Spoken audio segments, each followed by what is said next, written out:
So you begin by placing the glue onto your arm where the toilet paper that you'll be using is going to go over to replace what would be sort of the skin in this sort of makeup special effects project.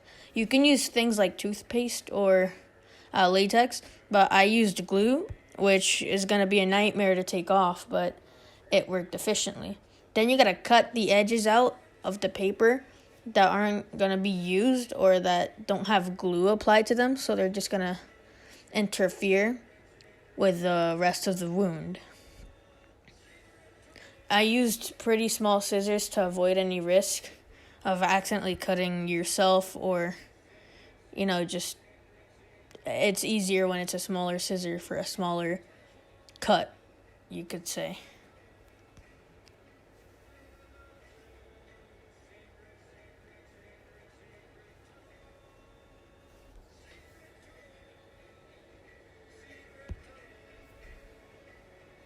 Once you finish cutting, you can use your fingers to sort of remove any extra toilet paper from the sides. You put your finger around, see what any loose parts of the paper are there.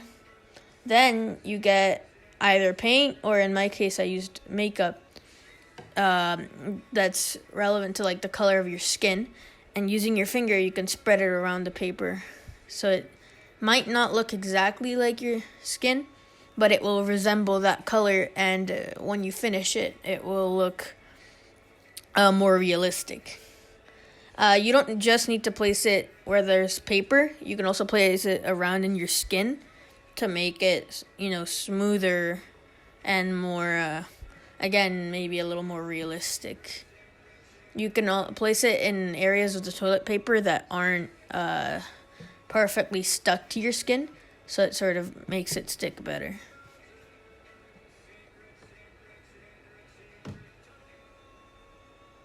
When you finished placing the paint, you can use scissors to cut a straight line in the middle of the paper, not all the way through, but just near the center. And then where you finish cutting, you can cut 2 lines to the sides so that you can open up the wound.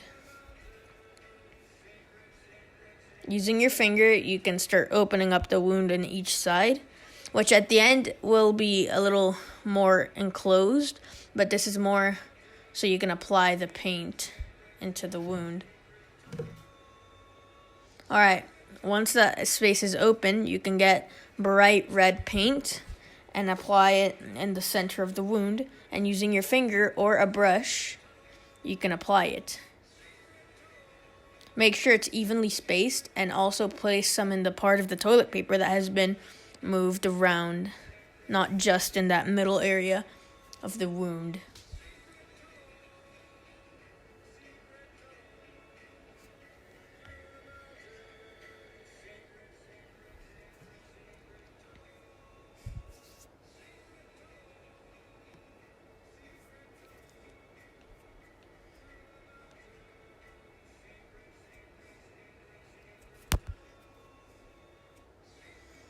Once you finished applying the paint in the wound, you can close up the wound and apply the paint around the wound where the skin would be.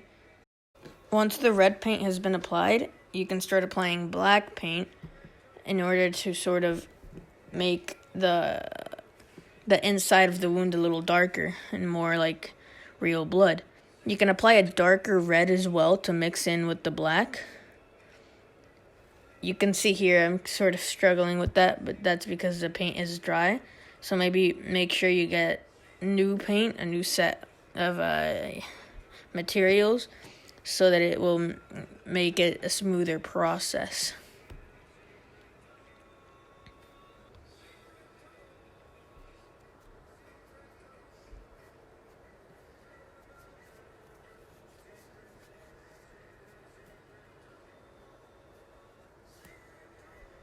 After applying the black paint and the dark red paint, you can start applying bright red to make the wound more of a wine color.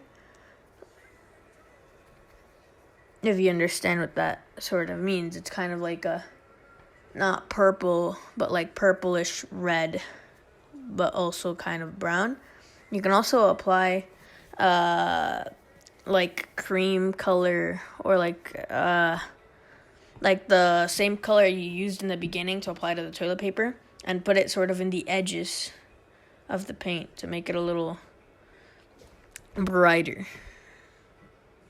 And then if it looks a little too bright, you can add more black paint to sort of even it out near the middle of the wound. Once you finished applying all of these effects, you can start adding your own little things, maybe adding a little more red paint, mixing it with the black paint, adding the colors around the wound, mixing it up so it looks more zombie-ish if that's what you're going for, and then start moving that piece of toilet paper that has been lifted up to make it look more creative.